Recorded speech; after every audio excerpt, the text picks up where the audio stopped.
بسم اللہ الرحمن الرحیم۔ الحمدللہ آج جماعت احمدیہ اصلاح پسند یونائٹڈ کنگڈم کا جو چھٹا جلسہ سالانہ ہے اس کا آخری دن ہے، اور ہم موقع کے حساب سے چونکہ وقت ہمارے پاس صبح کے ٹائم تھا تو یہ اس نشست کا ہم آغاز کرتے ہیں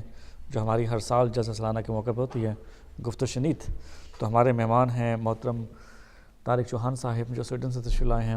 مکرم عبدالقدیر صاحب سویڈن سے تشریف لائے ہیں، اور مکرم منصور احمد صاحب یو کے سے۔ تو آج ہم جن موضوعات پر ڈسکس کریں گے، پہلی نشست میں ہم ڈسکس کریں گے خلافت علی منہاج نبوت، مجد الدین اور انتخابی خلافت، ملوکیت، اور اسی حوالے سے ہم دیکھیں گے کہ جماعت احمدیہ کا کانسیپٹ کیا ہے، حضرت مرزا صاحب علیہ السلام کا کانسیپٹ خلافت کے بارے میں کیا ہے، اور عالم اسلام کا کانسیپٹ خلافت کے بارے میں کیا ہے۔ تو ان تمام چیزوں پر ہم آج ڈسکس کریں گے، اور دوسری نشست میں ہم پیشگوئی مسلم موعود 20 فروری 1886 کو ڈسکس کریں گے۔ تو میں اس کا آغاز کرتا ہوں، اور منصور صاحب سے میں سب سے پہلے یہ پوچھوں گا کہ ہمیں بتائیں کہ خلافت جو ہے حضرت عبدالغفار جنب علیہ السلام نے اس کے اوپر بہت تفصیل کے ساتھ جو ہے اپنے آرٹیکلز میں بیان کیا ہے، تو اس میں ہمیں یہ بتائیں کہ جو خلافت جو ہے ہم دیکھتے ہیں کہ حضرت عمر بن عبدالعزیز بھی خلیفہ تھے، حضرت خلفاء راشدین بھی ہم دیکھتے ہیں، اس کے بعد ہم اموی خلافت اور عباسی اور عثمانی خلافت بھی دیکھتے ہیں، اس کے بعد جو ہے ہم خلافت احمدیہ کو بھی دیکھتے ہیں۔ تو ہمیں اس کے اندر بہت ساری قسمیں نظر آتی ہیں، بہت ساری ورائٹیز نظر آتی ہیں، مختلف، ایک خلافت دوسری خلافت سے بڑی مختلف ہے۔ تو کیا اس میں کیا کوئی درجہ بندی ہے خلافت کی؟ بیسیکلی خلافت کا وعدہ اللہ تعالیٰ نے ذکر قرآن مجید میں کیا ہے، اور اللہ تعالیٰ نے انبیاء علیہ السلام کے متعلق خلیفہ کا لفظ یوز کیا ہے قرآن مجید میں، مثلا حضرت آدم علیہ السلام کے متعلق خلیفہ کا لفظ یوز کیا ہے، اور اس کے علاوہ امتوں کے لیے بھی یہ کیا ہے کہ وہ ایک امت جو ہے وہ دوسری کی جانشین تھی۔ تو بنیادی طور پر تو جو خلافت ہے جس کا قرآن مجید میں ذکر ہے وہ انبیاء و مرسلین کی خلافت ہوتی ہے، اور اللہ تعالیٰ انہیں بھیجتا ہے بنی نوع انسان کی ہدایت کے لیے۔ اس کے بعد پھر انبیاء علیہ السلام کی خلافت کے بعد پھر جو ہیں وہ ان کے ذل ہوتے ہیں، کیونکہ وہ جب ان کی آتے ہیں دنیا میں ایک مشن کے ساتھ آتے ہیں، تو پھر ان کے مشن کو آگے بڑھانے کے لیے ہم دیکھتے ہیں کہ جس طرح حضور صلی اللہ علیہ وسلم کے بعد خلافت کا ایک سلسلہ ہے، وہ بھی خلفاء ہیں لیکن وہ انتخابی ہیں، ان کے انتخاب ہوتے ہیں یا وہ سلیکٹ ہوتے ہیں یا وہ اولو الامر ہوتے ہیں۔ اگر ہم قرآن مجید کا مطالعہ کریں تو یہ بات بالکل بڑی شفاف ہے، اور اگر ہم جماعت احمدیہ قادیان میں اس میں کوئی اختلاف نہیں تھا بلکہ اختلاف پیدا کیا گیا، مفاد پرست لوگوں نے اس میں اختلاف پیدا کیا، وہ پیدا اپنے مفادات کے لیے کیا، ورنہ آپ تفسیر صغیر اٹھا کے دیکھ لیجئے، وہاں خلیفہ ثانی لکھتے ہیں خلافت دو طرح کی ہوتی ہے، ایک الہامی اور دوسری انتخابی، صاف بات ہے، تو اختلاف کوئی نہیں ہے۔ تو یہ بعد میں آج ہم دیکھتے ہیں جماعت احمدیہ کا لٹریچر جو اب بڑی سپیڈ کے ساتھ یہ اپلوڈ کیا گیا ہے الاسلام.org میں، وہاں خلافت کی دکان لگائی ہوئی ہے اقسام کی، بے شمار اقسام، 10 اقسامیں، کئی اقسامیں بنائی ہوئی ہیں انہوں نے۔ تو بہرحال بنیادی طور پر تو دو ہی طرح کی خلافت ہے، ایک الہامی ہوتی ہے، ایک اس کے بعد اولو الامر ہیں، وہ بادشاہ کہہ لیں یا وہ انتخابی خلیفہ کہہ لیں، لیکن بادشاہ میں بھی وہی حضرت مسیح علیہ السلام نے فرمایا وہی بادشاہ ہیں جو رسول کے ذل ہوں، جن میں ذلی نبوت کی اور رسالت کی ان میں کمالات ہوں، وہی مستحق ہیں، اس کے علاوہ مستحق نہیں ہے۔ تو اگر ہم قرآن مجید کی آیت دیکھیں، مثلا اللہ تعالیٰ فرماتا ہے قرآن مجید میں کہ اللہ کی اطاعت کرو اور اس کے رسول کی اطاعت کرو اور اولو الامر کی، یہ اللہ کے بعد صرف دو ہی گروہ ہیں جن کی اطاعت اللہ تعالیٰ نے قرآن مجید میں فرض کی ہے، ایک تو نبی اور رسول ہیں اور دوسرے اولو الامر ہیں۔ تو یہ جو انتخابی خلفاء ہیں یہ اولو الامر میں آ جاتے ہیں سارے، تو باقی جو ہیں وہ اللہ کے رسول ہیں۔ تو دو ہی طرح کی خلافت ہے بنیادی طور پر۔ تو چونکہ حضور صلی اللہ علیہ وسلم کے بعد نبوت کا ایک رنگ چینج ہو گیا، وہ مجددین میں بدل گئی، تو پھر ہم چونکہ آیت استخلاف میں یہ فرما دیا گیا تھا کہ وہ جو آئندہ خلیفہ ہوں گے وہ پہلے خلیفوں کی مثیل ہوں گے، تو ایک ذلی سلسلہ ہے اور خلافت کو حضور صلی اللہ علیہ وسلم کی غلامی میں دے دیا گیا، تو لہٰذا یہ آنے والے منہاج نبوت پر ہیں، یعنی جس طرح پہلے نبی آتے تھے اب یہ آئیں گے، مجددین آئیں گے، تو یہ ان کے ذل ہیں۔ تو بنیادی طور پر تو دو ہی طرح کی خلافت ہے، ایک الہامی ہے اور ایک غیر الہامی ہے جو اولو الامر ہیں۔ جی طارق چوہان صاحب، جیسا کہ منصور صاحب نے فرمایا کہ دو طرح کی جو ہے خلافت، اگر آپ اسے براڈلی تقسیم کر سکتے ہیں کہ الہامی خلافت اور دوسری جو ہے غیر الہامی خلافت. تو میں شروع کرتا ہوں الہامی خلافت سے. اب یہ بتائیے کہ جو الہامی خلفاء ہوتے ہیں، جیسے حضرت مسیح علیہ السلام کو لے لیتے ہیں، کیا آپ الہامی خلیفہ ہیں؟ اور آپ کے نزدیک الہامی خلافت کے کیا کانسیپٹ تھا؟ اب جیسے منصور صاحب نے بڑے اچھا ایکسپلین کیا ہے کہ دو ہی قسم کے ہیں. اگر جو انبیاء ہیں وہ بھی خلیفۃ اللہ ہوتے ہیں، جیسے حضرت آدم کو بھی کہا گیا، حضرت محمد صلی اللہ علیہ وسلم بھی خلیفۃ اللہ تھے، اور اسی طرح اس کے بعد پھر انبیاء کے آگے خلیفہ ہیں جو ان کے جانشین ہوں گے، جو اسی نبی کا مشن آگے چلائیں گے. تو حضرت مسیح موعود علیہ السلام نے خلافت سلسلہ محمدیہ کی بات کی ہے، اور اس میں وہ فرماتے ہیں کہ میں اسی خلافت سلسلہ محمدیہ کا 13واں خلیفہ ہوں. اور اسی ٹیکسٹ میں انہوں نے بتا دیا کہ سید احمد بریلوی شہید جو تھے وہ 12ویں خلیفہ تھے. تو جماعت احمدیہ نے بھی ایک لسٹ بنائی ہوئی ہے مجددین کی، جو کہ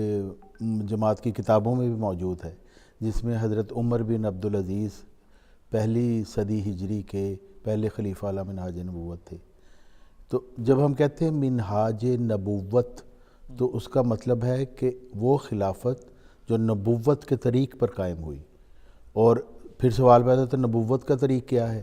نبوت کا طریق یہ ہے کہ اللہ تعالیٰ خود کسی شخص کا انتخاب فرماتا ہے اور پھر الہام کے ذریعے اس کو اس کی اطلاع دیتا ہے کہ یہ تمہارا مشن ہے، اور یہ ایک نبوت کا طریق ہے. اس کو کوئی عام لوگوں میں سے کوئی نہیں اس کا منتخب شدہ نہیں ہوتا وہ، بلکہ وہ اللہ تعالیٰ کی طرف سے اس کا انتخاب ہوتا ہے. جب ہم کہتے ہیں خلافت علی منہاج نبوت، خلافت نبوت کے طریق پر، اس کا مطلب ہے کہ وہ خلیفہ جو نبی کا جانشین ہوگا، جس کا انتخاب اللہ تعالیٰ کرے گا، وہ خلیفہ علی منہاج نبوت ہوگا. تو حضرت مسیح موعود علیہ السلام نے پھر مجددین کے سلسلے کو خلافت علی منہاج نبوت سے ریلیٹ کیا، اور وہ خود بھی خلیفہ علی منہاج نبوت تھے. اور چونکہ وہ 13ویں خلیفہ تھے، اس لیے ہم کہتے ہیں کہ حضرت محمد صلی اللہ علیہ وآلہ وسلم کی پیشگوئی کے مطابق خلافت علی منہاج نبوت 2 دفعہ قائم ہونی تھی. ایک دفعہ حضرت محمد صلی اللہ علیہ وسلم کے وفات کے فوراً بعد حضرت ابو بکر رضی اللہ تعالیٰ عنہ کی تجیہ جو 30 سال تک چلی. پھر اس کے بعد جابر بادشاہت، اینا رسا بادشاہت آئی، اور پھر خلافت علی منہاج نبوت کا دوبارہ قیام حضرت عمر بن عبدالعزیز کے ذریعہ ہوا، جو سلسلہ مجددین. ٹھیک ہے، میں اب تھوڑا سا قدیر صاحب کی طرف آتا ہوں کہ جیسے ہم نے یہ چیز اسٹیبلش کی کہ جو الہامی خلافت ہے اس کے اندر 2 قسم ہمیں نظر آتی ہیں. ایک تو خلافت نبوت ہے، جیسے حضرت داؤد علیہ السلام کو اللہ نے خلیفہ بنایا، حضرت آدم علیہ السلام خلیفہ تھے، اور حضرت محمد مصطفیٰ صلی اللہ علیہ وسلم بھی خلیفہ تھے. یہ تو ایک خلافت ہو گئی جو ہمیں نبوت خلافت ہے. اس کے بعد دوسری جو خلافت ہے جس کا ذکر وہ ہے خلافت علی منہاج نبوت، یعنی کہ نبوت کے طرز پر خلافت. اچھا، یہاں پر ہم دیکھتے ہیں کہ حضرت مسیح موعود علیہ السلام نے حضرت ابو بکر صدیق کا خاص حوالہ دیا ہے اور آپ کو خلافت علی منہاج نبوت میں شامل کیا ہے. اور قرآن پاک کی جو آیت ہے وعد اللہ الذین آمنوا، اس کا مصداق ٹھہرا ہے جسے احمدیہ جماعت قادیان اپنی خلافت کے لیے استعمال کرتی ہے. تو یہاں پر میری تھوڑی سی وضاحت فرمائیں کہ یہ حضرت ابو بکر صدیق رضی اللہ عنہ کو جو خلافت تھی، آپ اس کے بارے میں کیا کہیں گے؟ ڈاکٹر صاحب، میرا خیال ہے کہ اس میں محترم طارق چوہان صاحب کی ریسرچ بہت اچھی ہے، تو زیادہ وضاحت تو وہی کریں گے تفصیل سے. لیکن ہم یہ دیکھتے ہیں کہ رسول کریم صلی اللہ علیہ وسلم کی وفات کے بعد بظاہر ووٹنگ کے ذریعے حضرت ابو بکر رضی اللہ تعالیٰ عنہ کا انتخاب ہوا ہے، لیکن حضرت مسیح موعود علیہ السلام نے اس انتخاب کو خلافت الی منہاج نبوت قرار دیا کہ اللہ تعالیٰ نے ایک وحی کے ذریعے ان کے دل کو مضبوط کیا کیونکہ جو حالات اس وقت تھے وہ یہ تھے کہ ایک دم وفات کے بعد ایک شدید صدمہ مسلمانوں پہ گزرا، کچھ پھر ایک بغاوت کا رنگ بھی آ گیا اور مسائل پیدا ہو گئے. تو وہ جو سورۃ نور کی آیت ہے کہ خوف کی حالت طاری ہو گئی تھی، تو اس میں اللہ تعالیٰ نے حضرت ابو بکر کے دل کو مضبوط کیا، جس طرح کہ حضرت موسیٰ علیہ السلام کی وفات کے بعد یوشع بن نون کو کیا تھا. اس چیز کو حضرت مسیح موعود علیہ السلام نے خلافت الی منہاج نبوت قرار دیا ہے. تو اس رنگ میں تو وہ تھے، لیکن بظاہر اب ہم جو دیکھتے ہیں وہ یہ تھا کہ ووٹنگ سے ان کا انتخاب ہوا. خود حضرت ابو بکر نے کھڑے ہو کر اس وقت جو پہلا خطبہ بھی دیا ہے تو اس میں انہوں نے اپنی ظاہری حالت یہ بیان کر دی کہ میں تو آپ لوگوں نے مجھے منتخب کیا ہے. اب جو رسول کریم صلی اللہ علیہ وسلم تھے ان کا یہ تھا کہ کوئی مسئلہ آتا تھا ہم ان کے پاس جاتے تھے، اللہ تعالیٰ وحی و الہام سے ان کو خبر دے دیتا تھا اور وہ اصلاح کر دیتے تھے. میرے ساتھ ایسا معاملہ نہیں، اگر میں سیدھے کام کروں تو میری مدد کرو، اگر میں کوئی غلط کروں تو مجھے میری رہنمائی کرو. تو بس اس طریق سے ان کا انتخاب ہوا تھا. اور اس کو حضرت مسیح موعود علیہ السلام نے بہرحال یہ کہا کہ اللہ تعالیٰ نے ان کے دل کو مضبوط کیا تھا اور اس رنگ میں وہ تھے. لیکن میرا خیال ہے کہ طارق چوہان صاحب اس معاملے میں زیادہ بہتر ہے. طارق چوہان صاحب یہ بتائیے کہ جیسے کہ ٹھیک ہے ہم حضرت مسیح علیہ السلام نے حضرت ابوبکر صدیق رضی اللہ تعالیٰ عنہ کو اس آیت استخلاف کا مصداق قرار دیا، اور یہاں پر جو مسئلہ پیدا ہوتا ہے وہ یہ ہوتا ہے کہ جماعت احمدیہ اصلاح پسند حضرت مسیح علیہ السلام کے اس کو مانتی ہے بالکل، لیکن اور جماعت احمدیہ قادیان جو ہے وہ بھی حضرت ابوبکر صدیق رضی اللہ تعالیٰ عنہ کو خلافت علی منہاج نبوت کے تحت آیت استخلاف کا مصداق مانتی ہے. اب سوال یہ پیدا ہوتا ہے کہ جو باقی تین خلفاء ہیں حضرت مسیح علیہ السلام نے انہیں اس آیت کا مصداق قرار نہیں دیا، جبکہ جماعت احمدیہ قادیان کا یہ کہنا ہے کہ حضور صلی اللہ علیہ وسلم کی وفات کے بعد جو ہے جیسے خلافت شروع ہوئی تھی، جیسے حضرت مسیح موعود علیہ السلام نے اس آیت کا مصداق قرار دیا تھا، بعین ہی ویسی ہی خلافت جو ہے آپ علیہ السلام کے بعد بھی شروع ہوئی تھی. تو ہم جماعت احمدیہ اصلاح پسند جو ہے قدرت ثانیہ کو نہیں مانتے، جو کہ خلافت کے رنگ میں ظاہر ہوئی تھی. اس پر تھوڑی سی روشنی ڈالی ہے. جی، یہ اصل بات ہے کہ جو سر الخلافہ کتاب ہے حضرت مسیح موعود علیہ السلام نے عربی میں لکھی، اور اس کے پہلے مخاطب تو شیعہ حضرات تھے، کیونکہ وہ فرق کرتے ہیں جو خلافت راشدہ میں جو مختلف خلفاء ہیں ان کے درمیان ان کے روحانی مقام کے متعلق. لیکن اس میں حضرت مسیح موعود علیہ السلام نے دلائل سے ثابت کیا ہے کہ کیسے حضرت ابو بکر رضی اللہ تعالیٰ عنہ خلافت علی منہاج نبوت اور آیت استخلاف کا مصداق تھے، اور باقی تینوں خلفاء کس لیے نہیں تھے. یہ ساری بات انہوں نے ایکسپلین کی ہے، اور انہوں نے بتایا کہ وہ آیت استخلاف میں جو مخصوص حالات بیان کیے گئے ہیں، جیسے عبدالقدیر صاحب نے بتایا کہ خوف کی حالت ہوگی اور دین جو ہے وہ خطرے میں ہوگا، اس کی کشتی جو ہے ایسی تھی کہ جیسے ڈوبنے والی ہے، تو اس وقت پھر اللہ تعالیٰ کسی کو کھڑا کرے گا اور دین کو تمکنت ادا کرے گا. تو حضرت مسیح موعود علیہ السلام نے استنباط کیا ہے ان حالات سے اور آیت استخلاف سے کہ حضرت ابو بکر رضی اللہ تعالیٰ عنہ کے وقت وہ حالات تھے کہ بغاوت ہو چکی تھی، منکرین کا غلبہ ہو چکا تھا، اور ایک طرح کا کیوس تھا اس وقت. اور جو صحابہ تھے انہوں نے بھی تلواریں نکال لی کہ جس نے کہا کہ حضرت محمد صلی اللہ علیہ وسلم فوت ہو گئے میں اس کے گردن کاٹ دوں گا. اتنی جذباتی حالات تھے اس وقت. تو حضرت ابو بکر صدیق کو اللہ تعالیٰ نے کھڑا کیا. اب جیسے حضرت مسیح موعود علیہ السلام نے پہلے آیت استخلاف میں یہ خاص بتا دیا کہ جیسے صفحہ 81 پر آپ نے لکھا ہے کہ، اور یہ ترجمہ اس کا عربی کا ترجمہ جماعت احمدیہ نے ہی کیا ہے، جماعت احمدیہ خلافت گروپ نے، اور یہ alislam.org پر موجود ہے، اور اسی کے صفحہ 81 پر آپ فرماتے ہیں کہ اسی طرح یہ آیت استخلاف واقعہ ہوئی ہے، یہ ہر طرح کے تان کو دور کر دیتی ہے، یہاں تک کہ تان اور لڑائی کرنے والا اپنے موقف سے ہٹ جاتا ہے اور دشمنوں پر حق ظاہر ہو جاتا ہے، خواہ اس حق سے کراہت کرنے والے ہی کیوں نہ ہوں۔ بے شک یہ آیت لوگوں کو خوف، ظلم کرنے والوں اور دشمنوں کا زمانہ گزر جانے کے بعد امن اور اطمینان کے دنوں کی خوشخبری دیتی ہے، اور اس آیت کا مصداق سوائے حضرت ابوبکر صدیق کی خلافت کے کوئی اور نہیں، جیسا کہ اہل تحقیق پر مخفی نہیں۔ یہ تو ایک بات ہے، لیکن یہ بار بار انہوں نے یہ بات دہرائی ہے کہ وہ حضرت ابوبکر رضی اللہ تعالیٰ عنہ آیت استخلاف کے مصداق تھے، اور دوسرے خلفاء کے متعلق انہوں نے ذکر کیا کہ وہ نہیں تھے، کیونکہ ان کے حالات اس طرح کے نہیں تھے جو آیت استخلاف میں اس کو بیان کیا۔ اچھا، یہاں پر جو اب اسی چیز کو اگر ہم لیں تو سوال یہ پیدا ہوتا ہے کہ جو حضرت مولوی حکیم نور الدین صاحب تھے وہ بھی اپنے آپ کو خلیفہ، انہوں نے بھی کہا ہے، ایسے اسٹیٹمنٹس ہیں، تو وہ اس آیت کے مصداق کیوں نہیں ہوتے؟ پہلی بات یہ ہے کہ خود بانی جماعت جو تھے ان کی کوئی واضح ایسی تحریر نہیں ہے کہ ان کے بعد اس طرح کا خلافتی نظام ہوگا۔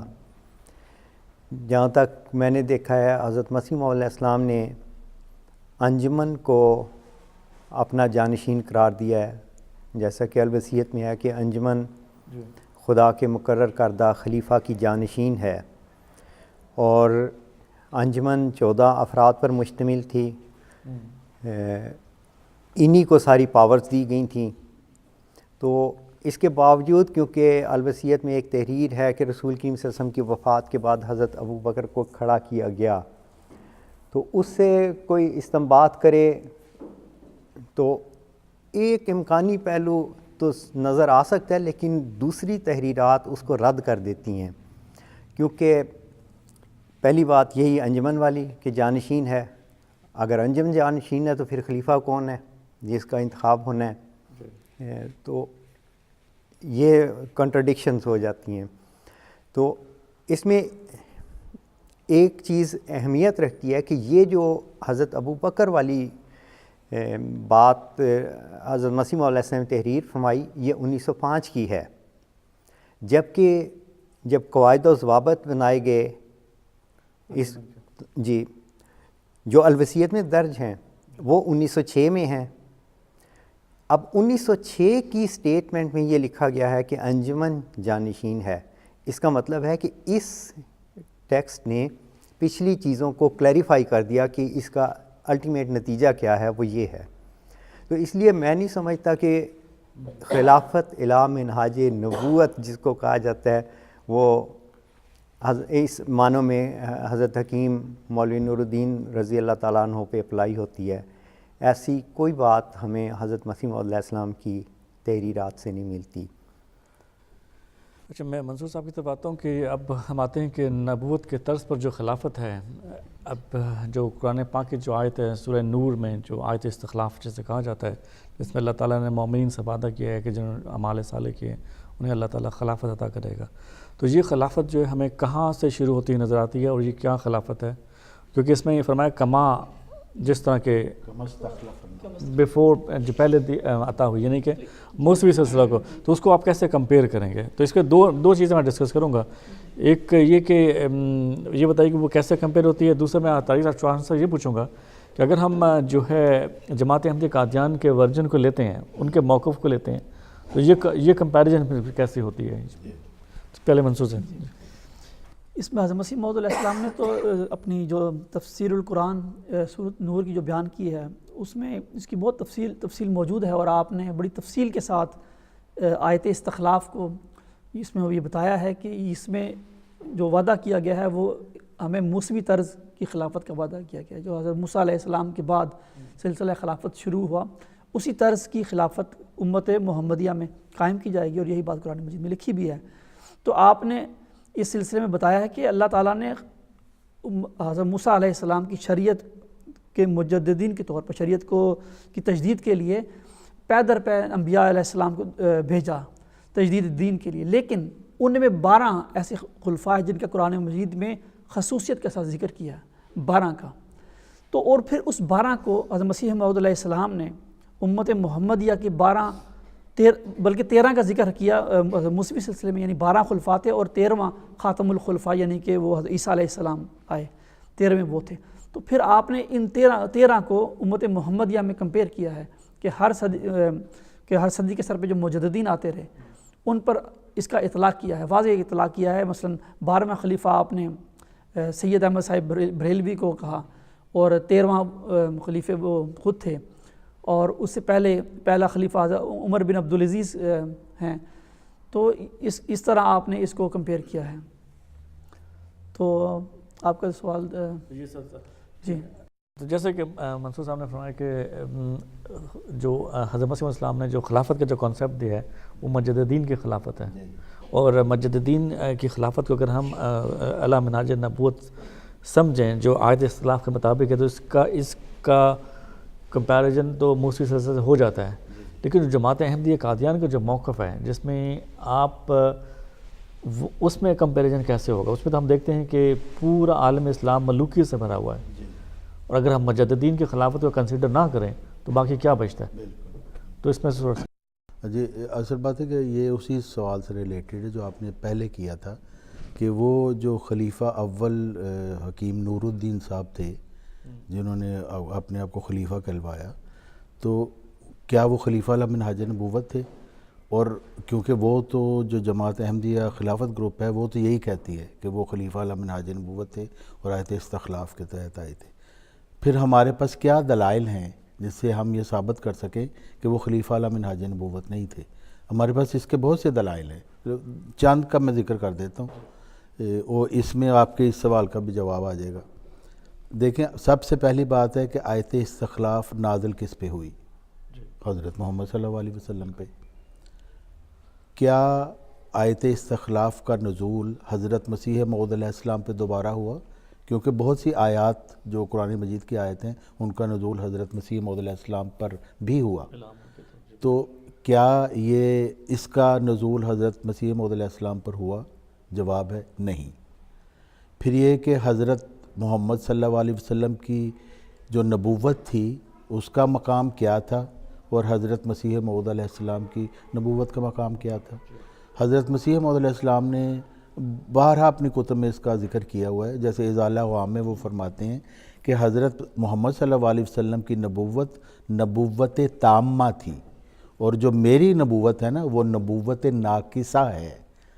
تو ظاہر ہے کہ نبوت تامہ کے بعد اسی کے جانشین آنے تھے جنہوں نے اسی مشن کو آگے لے کے چلنا تھا جو حضرت محمد صلی اللہ علیہ وسلم کا تھا، اور حضرت مسیح موعود علیہ السلام بھی اسی مشن کو آگے لے کے جانا تھا انہوں نے۔ تو اس لیے حضرت مسیح موعود علیہ السلام کے بعد کسی نبوت کا تصور نہ حضرت مسیح موعود علیہ السلام نے دیا، نہ کوئی ایسا پیدا ہوتا ہے کہ وہ شخص جو خود حضرت محمد صلی اللہ علیہ وسلم کا خلیفہ ہے اس کی خلافت آگے کیسے چل سکتی ہے؟ اس کے بعد پھر ہم دیکھتے ہیں کہ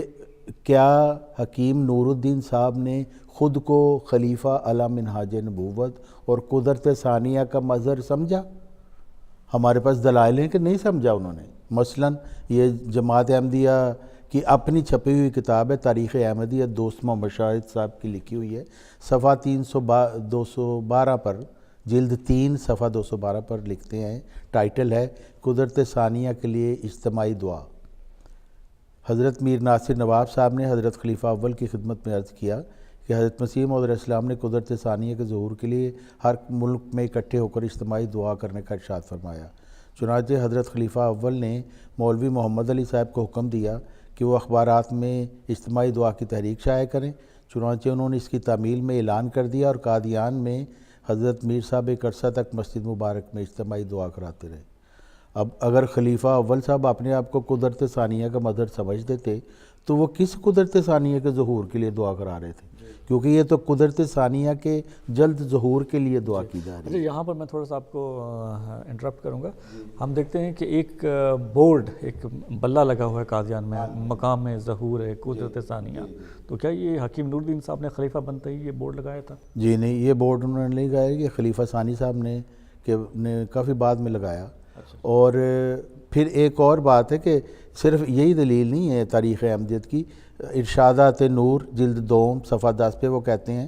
ایک قدرت کا نمونہ قوم نے پہلے دیکھا، اب دوسری قدرت بھی خدا دکھانے کو قادر ہے، مگر چاہیے کہ ہم سب کمر بستہ ہو کر مل کر خدا کے حضور دعائیں کریں اور خدا سے خدا کے فیضان طلب کریں اور قدرت ثانی کے ظہور کے واسطے جو راہ خدا کے برگزیدہ مسیح نے الوصیت میں لکھی ہے اس پر کاربند ہو جائیں. خدا قادر اپنے وعدہ کو سچا ہے. یعنی انہوں نے وہی بات جو حضرت مسیح موعود علیہ السلام نے لکھی ہے کہ میرے بعد مل کر دعائیں کرو تاکہ ظہور قدرت ثانی ہو. وہی بات حکیم نور الدین صاحب بھی کہہ رہے ہیں، اسی کو ریپیٹ کر رہے ہیں. پھر ہم دیکھتے ہیں کہ حضرت مسیح موعود علیہ السلام نے آیت وہ جو الوصیت ہے اس میں آپ نے 2 نظام بتائے ہیں. اگر تو قدرت ثانیہ فوراً ان کے پاس ظہور ہو جانا تھا تو پھر 2 نظام کی کیا ضرورت تھی، پھر ایک ہی کافی تھا. لیکن انہوں نے بتایا کہ میری وفات کے بعد ایک عارضی امامت ہوگی جس پر 40 مومن اتفاق کریں، وہ میرے نام پر بیعت لے گا اور اس وقت تک مل کر کام کرو جب تک کوئی خدا سے روح القدس پا کر کھڑا نہ ہوتا. یعنی آپ لوگوں نے وہ شخص جو جس 40 مومن جس پہ اتفاق کریں گے وہ بیعت لینے کا مجاز ہوگا، اس کا مقصد یہ ہے کہ جماعت متحد ہو کر فعال رہے اور اس مشن کو آگے چلاتی رہے جب تک پھر خدا کی طرف سے کوئی روح القدس پا کر کھڑا ہو. اچھا، یہاں پر ایک جو نئی چیز آئی وہ رسالہ الوسیط اور قدرت ثانیہ، جس کے لیے انتظار کے لیے حضرت مسیح علیہ السلام نے تلقین کی اپنی جماعت کو کہ میرے بعد مل جل کر کام کرو اس وقت تک جب تک کہ کوئی خدا تعالیٰ کی طرف سے روح القدس پا کر کھڑا نہ ہو. اب یہاں پر یہ جو روح القدس پا کھڑا ہونے والا شخص ہے یہ کون ہے اور اس کے بارے میں ہمیں کیا معلومات حضرت مسیح علیہ السلام نے مزید ہمیں فراہم کی ہیں؟ کیونکہ ہم دیکھتے ہیں کہ جیسے طارق چوہان صاحب نے اقتباس پڑھا کہ حضرت حکیم مولوی نور الدین صاحب نے بھی اپنے زمانے میں دعاؤں کی تلقین کی اور باقاعدہ دعائیں کروائی گئیں قدرت ثانیہ کے نزول کے لیے. تو اس کے بارے میں تھوڑا سا ہمیں بتائیں. ڈاکٹر صاحب اس میں میرے نزدیک تو یہ بات بالکل واضح ہے، کیونکہ جہاں پہ حضرت مسیح موعود علیہ السلام نے یہ لکھا ہے کہ جب تک کوئی خدا سے روح القدس کی تائید پا کر کھڑا نہ ہو میرے بعد مل کر کام کرو، تو انہوں نے مل کر کام کرنے کی تفصیل بھی پہلے بیان کر دی ہے اور وہاں پہ روح القدس پانے والے کا بھی ذکر کر دیا، کیونکہ وہاں پہ حضرت مسیح موعود علیہ السلام نے اسی پیراگراف میں لکھا ہوا ہے کہ پس جس شخص کی نسبت 40 مومن اتفاق کر لیں کہ وہ بیعت لینے کا مجاز ہے، میرے نام پر میرے بعد بیعت لے.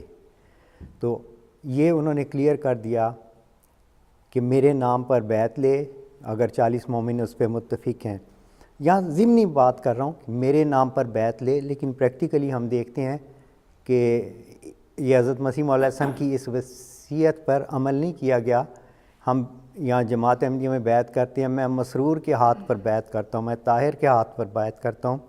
کہیں یہ اقرارنامہ نہیں لیا جاتا کہ میں مسیح موعود کے نام پر بیعت کرتا ہوں. خیر یہ ضمنی بات تھی جس کا آپ سے کے سوال سے تعلق نہیں تھا. تو اب وہاں پہ یہ کلیئر کر دیا حضرت مسیح موعود علیہ السلام نے کہ ووٹنگ کے ذریعے ایک اپنا سربراہ چن لیں. اگلا جملہ یہ ہے، خدا نے مجھے خبر دی ہے کہ میں تیری ہی ذریت میں سے ایک شخص کو کھڑا کروں گا. تو آپ کا سوال تھا کہ روح القدس کی تائید پا کر کھڑا ہونے والا کون ہے؟ تو حضرت مسیح موعود علیہ السلام نے واضح کر دیا کہ میری ذریت میں سے ایک شخص کو کھڑا کیا جائے گا جس کو خدا کھڑا کرے گا اور وہی سے اس کو اپنا قرب عطا کرے گا. اب یہ بالکل 2 انہوں نے واضح بتا دیے رستے. یہ ووٹنگ کا گروپ ہے، لیڈر چنتے رہو. یہ وہ بندہ ہے جس کا بھی کلیریفائی نہیں ہے کہ کون ہے. بہرحال یہ ایک وعدہ ہے اللہ نے کیا ہوا کہ میں نے یہاں سے روح القدس کو کسی سے کے ذریعے کسی کو کھڑا کرنا ہے. تو اور اس کی پھر حضرت مسیح موعود علیہ السلام نے علامات بھی بتا دیں. ہو سکتا ہے ابتدا میں وہ ایک معمولی انسان دکھائی دے اور طرح طرح کے دھوکہ دینے والے خیالات کی وجہ سے قابل اعتراض ٹھہرے، لیکن جس طرح ابتدا میں ایک عظیم انسان بھی ایک ماں کے نطفہ کی طرح ہوتا ہے، تو یعنی اس کی اہمیت بتا دی کہ وہ ابتدا میں انتہائی معمولی انسان ہوگا لیکن وہ کامل انسان ہوگا، بعض دھوکہ دینے والے خیالات کی وجہ سے قابل اعتراض ہے۔ تو یہ روح القدس، آپ کا سوال یہ کے مطابق ایک ووٹنگ کے ذریعے لیڈر چننا ہے، ایک اللہ تعالیٰ نے وحی و الہام سے کھڑا کرنا ہے۔ تو امتداد زمانہ کے بعد اب ایک اس بات کو 114 سال ہو گئے جب حضرت مسیح علیہ السلام یہ ٹیکسٹ لکھا تھا، تو آج ایک شخص نے کھڑے ہو کے وہ دعویٰ بھی کر دیا ہے، تو وہ باقی تفصیل تو ہم جانتے ہی ہیں۔ اچھا، میں منصور صاحب کی طرف آتا ہوں کہ جیسے کہ حدیث ہم نے فرمایا تھا کہ فرمایا کہ جس شخص نے روح القدس پا کر آنا ہے، جس کے بارے میں حضرت مسیح علیہ السلام نے مزید جو ہے تفصیل بھی فراہم کی اپنی جماعت کے لوگوں کو، اور جماعت کے لوگوں کو اس کے انتظار کی نصیحت کی، اور حضرت مسیح علیہ السلام کے بعد جو ہے دعائیں بھی ہوتی رہیں۔ اب ہم دیکھتے ہیں کہ جس نے تو روح القدس پا کر آنا ہے اس کو تو جماعت احمدیہ نے اپنی کینوس سے اٹھا کے باہر پھینک دیا ہے، اور جو جماعت احمدیہ کے خلفاء ہیں وہ یہ کہتے ہیں کہ ہم روح القدس کے تائید یافتہ ہیں۔ تو اس میں تھوڑی سی روشنی ڈالیں کہ یہ جو ہے کیا کھیل ہے؟ جی، بنیادی طور پر تو روح القدس ہی کہتے ہی وحی و الہام کو ہیں کہ اللہ تعالیٰ وحی و الہام کے ذریعے اس کو کھڑا کرے گا۔ تو اب جماعت احمدیہ کیا یہ تو دجل کرتے ہیں، یہ کہتے ہیں کہ ہم بھی وہی ہیں۔ کس طرح وہی ہیں؟ یہ تو ظاہر ہے الیکشن ہوتے ہیں، سب کے سامنے ہوتے ہیں۔ اب یہ بھی نہیں یہ کہہ سکتے کہ ہمیں الہام ہوتا ہے، یہ بھی نہیں یہ کہتے، اور کہتے کیا ہیں کہ لوگوں کو الہام ہو جاتا ہے، لوگوں کے دل اللہ تعالیٰ اس طرح پھیر دیتا ہے جس کو بنانا ہوتا ہے، وہ اس کو جانتے بھی نہیں ہوتے۔ تو یہ سارا دجل ہے۔ تو یہ تو جو کہتے ہیں ظاہر ہے یہ جو چاہیں کہہ سکتے ہیں، لیکن ہم نے تو دیکھ رہے ہیں قرآن مجید اور احادیث ہمیں کیا بتا رہی ہیں۔ تو قدرت ثانیہ بنیادی طور پر تو وہی ہے، اللہ تعالیٰ نے دعا سکھائی ہے، اہدنا الصراط المستقیم صراط الذین انعمت علیہم۔ مسیح موعود علیہ السلام نے فرمایا کہ یہ جو دعا سکھائی ہے اس کا مقصد ہی یہ ہے کہ اللہ تعالیٰ اس امت میں پیغمبروں کا ایک سلسلہ قائم کرے۔ پھر پیغمبر کیا ہیں وہ بھی بتا دیا کہ اس زمانے میں نبی سے مراد صرف مجددین ہیں۔ تو اب وہ پھر رسول صلی اللہ علیہ وسلم نے تفسیر بیان کر دی، اسی صورت آیت استخلاف کی تفسیر میں بیان کر دیا کہ اللہ تعالیٰ ہر صدی کے سر پر ایک مجدد کو تجدید دین کے لیے بھیجے گا، اب مبعوث کرے گا۔ اب یہ مبعوث کرنا ہی دراصل وہی روح القدس ہے، دوسرے لفظوں میں اس کو روح القدس کہتے ہیں، وحی و الہام کو۔ تو بنیادی طور پر تو بات صاف ہے، لیکن یہ آہستہ آہستہ یہ دجل پھیلایا گیا، ورنہ جماعت احمدیہ کی بھی عقائد تو یہی تھے، ہم تو وہیں سے آئے ہیں، ہم کوئی نئے عقائد تو لے کر نہیں کہیں سے آئے۔ تو یہ بیسیکلی آہستہ آہستہ یہ دجل تعلیمات کو خراب کیا گیا ہے اپنے مفادات کے لیے۔ اسی بات میں آگے اگر چلاؤں کہ یہ ان کا یہ کہنا ہے کہ ہم خلافت اللہ منہاج نبوت پہ قائم ہیں، یہ جو خلافت گروپ کا ہے جس کو انتخابی خلافت کمیٹی بناتی ہے، یہ حضرت مسیح موعود کی تعلیم کے بالکل خلاف ہے۔ دیکھیں نا، حضرت مسیح موعود علیہ السلام حضرت محمد صلی اللہ علیہ وسلم حدیث قدسی میں فرما رہے ہیں کہ خلافت علی منہاج نبوت 2 دفعہ قائم ہوگی۔ تو اس چیز پہ ہم متفق ہیں کہ پہلی دفعہ حضرت ابو بکر رضی اللہ تعالیٰ عنہ کے بعد ہوئی، اس کے بعد یہ کہتے ہیں کہ پھر جب وہ 30 سال بعد ختم ہو گئی تو پھر خلافت علی منہاج نبوت نہیں رہی، بلکہ حضرت مسیح موعود علیہ السلام کی وفات کے بعد پھر دوسری دفعہ خلافت علی منہاج نبوت کا قیام ہوا۔ یہ جماعت احمدیہ خلافت گروپ والوں کا موقف ہے، یعنی کہ حضرت ابو اس وقت سے لے کر حضرت مسیح علیہ السلام تک جو ہے کوئی خلیفہ علی منہاج نبوت نہیں۔ آپ دیکھیں یہ ساری بات حضرت مسیح موعود کی تعلیم کے بالکل خلاف جاتی ہے، یعنی یہ بالکل سراسر انکار کر دیتے ہیں حضرت مسیح موعود کا۔ یہ کیسے؟ حضرت مسیح موعود علیہ السلام فرماتے ہیں تحفہ گولڑویہ میں کہ میں خلافت علی منہاج نبوت کا آیت استخلاف کے تحت 13واں خلیفہ ہوں، اور سید بریلوی شہید 12ویں خلیفہ تھے۔ اب ظاہر ان سے پہلے 11 خلیفے اور بھی تھے نا، اور جیسے کہ میں نے پہلے بتایا کہ وہ لسٹ کے مطابق حضرت عمر بن عبدالعزیز پہلے خلیفہ تھے۔ تو یہ ایک طرح کا انکار کرتے ہیں، حضرت مسیح موعود علیہ السلام کی خلافت علی منہاج نبوت کا انکار کر دیتے ہیں، جب کہتے ہیں کہ نہیں، خلافت علی منہاج نبوت شروع ہی حضرت مسیح موعود علیہ السلام کی وفات کے بعد ہوئی۔ اور یہی موقف مرزا مسرور صاحب نے، جو ان کا جون 2011 کا خطبہ ہے نا، انہوں نے یہی ثابت کیا، اور یہ حدیث بھی انہوں نے کوٹ کی، اور اس کے بعد بتایا کہ یہ ہماری خلافت علی منہاج نبوت اس کے بعد شروع ہوئی، جو اب ہم حضرت مسیح موعود علیہ السلام کو خلیفہ علی منہاج نبوت مانیں، اور ان سے پہلے جو 12 گزر چکے ہیں ان کو مانیں، یا پھر ہم مرزا مسرور صاحب اور ان کے خلیفوں کو خلیفہ علی منہاج نبوت مانیں۔ اچھا، یہاں پر ایک اور چیز بھی جو دیکھنے کو ملتی ہے کہ جو عالم اسلام غیر احمدی حضرات ہیں ان کا جو کانسیپٹ ہے خلافت کے بارے میں، ہم دیکھتے ہیں کہ اس میں مجددین کا کوئی ذکر نہیں ہے، بلکہ وہ کانسیپٹ جو آج جماعت احمدیہ قائد نے اپنائے ہوئے ہے حضرت مسیح السلام کی تعلیم کو پش پست پہ ڈال کر، وہ کانسیپٹ جو ہے اہل اسلام کا ہے، وہ آیت استخلاف کو جو ہے مجددین کے اوپر جو ہے نہیں لگاتے، وہ کہتے ہیں کہ نہیں وہ تو بزرگ لوگ تھے جو آئے اور چلے گئے، جبکہ حضرت مسیح علیہ السلام نے ان کے مقام کو بہت بلند، بلکہ آپ نے تو یہ بھی لکھا ہے کہ آپ کے نزدیک مجدد محدث رسول و نبی میں کوئی فرق نہیں ہے۔ ہاں، امام الزمان سارے ہوتے ہیں، بالکل۔ اب دیکھیں نا، حضرت مسیح موعود علیہ السلام نے بہت سارے ایسے اقتباسات ہیں انہوں نے آیت استخلاف کو مجددین کے سلسلہ پہ لگایا۔ منصور صاحب نے ذکر کیا تفسیر آیت استخلاف جو حضرت مسیح موعود علیہ السلام کی کتابوں میں سے اکٹھی کی گئی ہے، اس میں حضرت مسیح موعود علیہ السلام نے صاف فرما دیا کہ خلافت سلسلہ محمدیہ سلسلہ مجددین ہے، اور مجدد کا منکر فاسق ہے، تو بات تو پھر ختم ہو گئی نا۔ اب مجدد کا منکر فاسق ہے، لیکن خلیفہ صاحب کہہ رہے ہیں مجدد کی کوئی حیثیت نہیں، مرزا طاہر احمد صاحب کہہ رہے ہیں مجدد کی کوئی حیثیت نہیں، اس کو ماننا ضروری نہیں، مرزا مسرور صاحب کہہ رہے ہیں مجدد کا تو کہیں ذکر ہی نہیں، نہ قرآن میں نہ حدیث میں۔ تو ایک ایسا ورشن پہ لایا جا رہا ہے جو حضرت مسیح موعود علیہ السلام کی تعلیم کے بالکل خلاف ہے، یعنی حدیث مجددین کا بھی انکار کیا جا رہا ہے، آیت استخلاف کا بھی انکار کیا جا رہا ہے، حضرت مسیح موعود علیہ السلام کی تعلیم کا بھی انکار کیا جا رہا ہے، اور اس کے باوجود یہ کہتے ہیں ہم خلیفۃ المسیح ہیں۔ تو اس سے بڑا جھوٹ اور افطرا کوئی اور ہو ہی نہیں سکتا۔ پھر حضرت مسیح موعود علیہ السلام واضح طور پر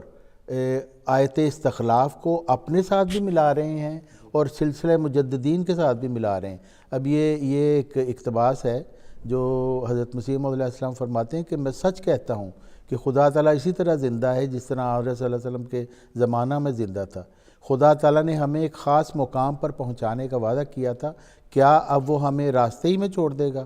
مثال کے طور پر میں بیان کرتا ہوں کہ مثلا ایک اندھے سے کسی نے وعدہ کیا کہ تمہیں مدراس یا کلکتہ پہنچا دیں گے، مگر جب وہ نصف راستہ میں پہنچا تو اس کو چھوڑ دیا، اب وہ نہ ادھر کا رہا نہ ادھر کا رہا۔ کیا یہ انصاف ہے اور ظلم نہیں؟ ہم خدا تعالیٰ پر ایسا الزام نہیں لگا سکتے کہ اس نے وعدہ تو کیا، وعدہ کون سا کیا؟ آیت استخلاف والا وعدہ۔ اس نے وعدہ تو کیا کہ قیامت تک خلفاء اور مجددین کا سلسلہ جاری رکھوں گا، مگر ایک خاص وقت کے بعد اس نے ایسا کرنا چھوڑ دیا، جیسا کہ آپ نے غیر احمدیوں کا عقیدہ وہ بھی یہی کہتے ہیں۔ تو حضرت مسیح موعود علیہ السلام فرما رہے ہیں سورہ نور میں آیت استخلاف کو غور سے پڑھ کر دیکھ لو، میں بھی اسی وعدہ کے موافق آیا ہوں اور اس واسطے موعود کہلاتا ہوں۔ مرزا مسرور صاحب کہہ رہے ہیں نہیں اچھا، اس میں ہوں آیت بڑی استخلاف۔ وضاحت ہو جاتی ہے کہ واضح ہو گیا یہ چیز کہ حضرت مسیح علیہ السلام کے نزدیک خلفاء اور مجددین جو ایک ہی چیز ہے، بلکہ آپ نے مجددین ہی کوئی خلافت کو جو ہے خلافت علی منہاج نبوت قرار دیا، وہی آپ کے نزدیک خلفاء ہیں، اور جو خلافت اموی اور عباسی اور عثمانی میں چلی تھی وہ ایک محض انتخابی ملوکیت تھی، ملوکیت یا ایڈمنسٹریٹو خلافت تھی۔ اچھا، میں آپ تھوڑا سا کچھ ایڈ کریں گے؟ جی، میں اس میں ایک بالکل ایک کامن سینس کے لحاظ سے ایڈ کرنے کی کوشش کرتا ہوں کہ سارا مذہبی سلسلہ حضرت آدم سے لے کر آج تک اس بات پر قائم ہے کہ اس کائنات کا ایک خالق ہے، اور وہ خالق انسان کو اپنی پہچان کرانے کے لیے وقتاً فوقتاً ہدایت بھیجتا ہے، جس کا حوالہ یہ ہے جب ہم دیکھتے ہیں قرآن کریم پڑھتے ہیں اور بائبل میں بھی ہے کہ حضرت آدم سے کوئی غلطی سرزد ہوئی، اللہ تعالیٰ نے وہ اپنے خدا کی طرف جھکا اور اپنے گناہوں کی یا غلطیوں کی معافی چاہی۔ اللہ تعالیٰ نے ایک پھر اس وقت وعدہ لیا کہ جسے ہم میثاق النبیین کہتے ہیں، فَإِمَّا يَأْتِيَنَّكُم مِّنِّي هُدًى فَمَن تَبِعَ هُدَايَ فَلَا خَوْفٌ عَلَيْهِمْ وَلَا هُمْ يَحْزَنُونَ۔ اب یہاں دیکھیں فلا خوف علیہم، یہ آیت استخلاف سے ملتی جلتی باتیں ہیں کہ ان کے لیے کوئی خوف نہیں ہوگا، حالت کو امن میں بدل دیا جائے گا۔ یہ اللہ کا جو وعدہ ہے کہ میں جب بھی ہدایت بھیجوں گا تو جو اس کو مان لے گا تو وہ نجات یا صحیح راستے پہ آ جائے گا۔ تو کیا اللہ تعالیٰ نے یہ ہدایت دینے کا راستہ بند کر دیا؟ نہیں، کوئی ایسا ثبوت نہیں ہے کہ کیوں بند کیا ہے۔ اللہ تعالیٰ نے مجھے پیدا کیا ہے تو کیا بس مجھے اس لیے پیدا کیا کہ میں اندھیروں میں بھٹکتا پھروں؟ کیونکہ میں یہ دیکھتا ہوں کہ عقل انسانی میں تو یہ طاقت نہیں ہے کہ وہ صحیح راستے پہ چل سکے، ہمیں نظر آتا ہے۔ تو پھر میری رہنمائی کے لیے اللہ تعالیٰ نے کیا سلسلہ رکھا تھا؟ وہ یہی سلسلہ رکھا تھا کہ میں کسی کو وقتاً و وقتاً روح القدس سے یا الہام کے ذریعے سے کھڑا کروں گا، اس کی بات ماننا اور اس کے پیچھے ہو لینا یہ نجات کا راستہ ہے۔ تو وہی یہ راستہ رسول کریم صلی اللہ علیہ وسلم نے فرمایا کہ ہر صدی کے آغاز میں ایسے ڈیوائنلی گائیڈڈ لوگ آتے رہیں گے اور ان کے پیچھے چلتے رہنا تو آپ بچ جائیں گے۔ پھر تھوڑی سی ایک بات کا اضافہ کر دوں، ہم یہ بھی دیکھتے ہیں کہ قرآن کریم میں سورۃ قدر ہے، لیلۃ القدر خیر من الف شہر۔ یہ کیا بتا رہی ہے کہ جب تاریک رات آئے گی تو اللہ تعالیٰ پھر یہ 1000 مہینے تقریباً 84-85 سال بنتے ہیں، پھر اللہ تعالیٰ روشنی کا انتظام کر دے گا، پھر وہ فجر تک یہ روشنی پھیلے گی۔ تو یہ تو سلسلہ وہی مجددین کا سلسلہ نظر آتا ہے یا اللہ تعالیٰ کے خلیفوں کا سلسلہ ہے، تو یہ ایک جاری سلسلہ ہے، اس کا کوئی انکار کرے تو کھلی کھلی گمراہی میں ہے۔ جیسے حضرت مسیح موعود فرماتے ہیں کہ یہ مجددین جو ہیں اِنَّا نَحْنُ نَزَّلْنَا الذِّكْرَ وَإِنَّا لَهُ لَحَافِظُونَ، یعنی کہ قرآن پاک کی جو حفاظت کا ذمہ اللہ تعالیٰ نے لیا ہے وہ انہی مجددین کے ذریعے جو اپنے وقت میں آتے ہیں اور ان تعلیمات کو دوبارہ زندہ کرتے ہیں جن پر جو ہے وقت کے ساتھ جو ہے گرد پڑ گئی ہو۔ اب تھوڑا سا ہم اپنے ٹاپک کو چینج کرتے ہیں۔ میں یہاں پر ایک اقتباس پڑھوں گا۔ حضرت مسیح موعود فرماتے ہیں کہ سو اے عزیزو، جبکہ قدیم سے قدرت اللہ یہی ہے کہ خدا تعالیٰ 2 قدرتیں دکھلاتا ہے تا مخالفوں کی 2 جھوٹی خوشیوں کو پامال کر کے دکھلاوے، سو ممکن نہیں کہ خدا تعالیٰ اپنی قدیم سنت کو ترک کر دے پہ۔ تو ہم آتے ہیں سنت کی طرف، یہ سنت کیا ہے؟ ہاں بالکل، تو اس پہ تھوڑی سی روشنی ڈالیں۔ ہاں قدیم سنت کیا ہے اللہ تعالیٰ کی، کہ جیسے انہوں نے ایکسپلین کیا کہ اللہ تعالیٰ نے انسان کو پیدا کیا، ساری کائنات کو پیدا کیا، زمین کو پیدا کیا، تو اللہ تعالیٰ چونکہ رحمان ہے، اس کو پتہ تھا کہ کیا کیا ضروریات انسان کے لیے ہیں، جسمانی ضروریات ساری پیدا کی اس سے پہلے، اور پھر جب جسمانی ضروریات پوری ہو گئی اور جسمانی جو عقل انسان کی تھی یہاں تک آ گئی، تو پھر اللہ تعالیٰ نے اپنا ایک خلیفہ بنا دیا زمین میں۔ خلیفہ وہ جیسے قرآن مجید میں آتا ہے نا کہ فرشتوں نے اعتراض کیا تھا، اعتراض تو نہیں کیا تھا، انہوں نے ایک بات کہی تھی کہ وہ مطلب خلیفہ بنے گا تو اس کا زمین میں فساد ہوگا، خون بہایا جائے گا۔ تو وہ اس وجہ سے کہ وہ جو اللہ تعالیٰ کا خلیفہ آئے گا نا، وہ انسان کی ایک روحانی ضرورت کو پورا کرنے کے لیے آئے گا، کیونکہ اللہ تعالیٰ جو خالق ہے وہ ہماری تمام ضرورت کو پوری کرنے کا اس نے ذمہ لیا ہے۔ ہماری جسمانی ضروریات، ہوا، پانی، خوراک، سب کچھ موجود ہے، تو پھر روحانی ضروریت بھی چونکہ ہمارے ہے، اس لیے اس کو پورا کرنے کے لیے اللہ تعالیٰ نے یہ وعدہ دیا کہ پھر یہ سلسلہ جاری رہے گا، اللہ تعالیٰ کی طرف سے تعلیم آئے گی اور پھر خون بہے گا، اس وجہ سے کہ کچھ لوگ اس کا انکار کریں گے اور اس کو صفحہ ہستی سے مٹانا چاہیں گے، تو اس وجہ سے یہ ایک جاری سلسلہ ہے۔ جب بھی خدا کی طرف سے کوئی آئے گا تو پھر وہ وہی والا چیز دہرائی جائے گی جو سورہ بقرہ میں اللہ تعالیٰ نے جب آدم کو پیدا کیا تو ابلیس نے پھر سجدہ اس لیے نہ کیا، اس کا آرگومنٹ بڑا دیکھا جائے تو بڑا اسٹرانگ آرگومنٹ تھا۔ اس نے کہا کہ دیکھیں اس کو تو آپ نے مٹی سے پیدا کیا اور مجھے آگ سے پیدا کیا، تو میں تو اس سے بہتر ہوں، لیکن اللہ تعالیٰ نے اس کو کہا کہ تو راندہ درگاہ ہے، کس لیے اس وجہ سے نہیں کہ اس کا آرگومنٹ غلط تھا، اس وجہ سے کہ یہ جیسا بھائی ہے میں اس کے پیچھے ہوں، تو میرا اگر حکم ہے کہ اس کی فرما برداری کرو تو پھر تمہارا ہر ایک کا کام بنتا ہے کہ اس کی فرما برداری کرے، کیونکہ میں تمہارا خالق بھی ہوں اور مالک بھی۔ اور یہی بات حضرت مسیح موعود علیہ السلام نے آتے وہ الوصیت میں، جس کا بھی ذکر بھی ہم نے کیا ہے، کہ وہ شخص آئے گا قابل اعتراض ٹھہرے گا، لوگ کہیں گے اچھا جی اس کو بنا دیا، یہ تو کچھ بھی نہیں۔ اور یہ اعتراض صرف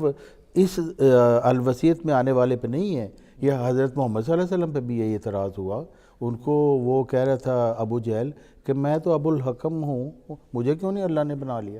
فرعون حضرت موسیٰ کو کہتا ہے او تم سے تو بات بھی نہیں کرنی آتی تمہیں، تو تمہیں اللہ نے چن لیا۔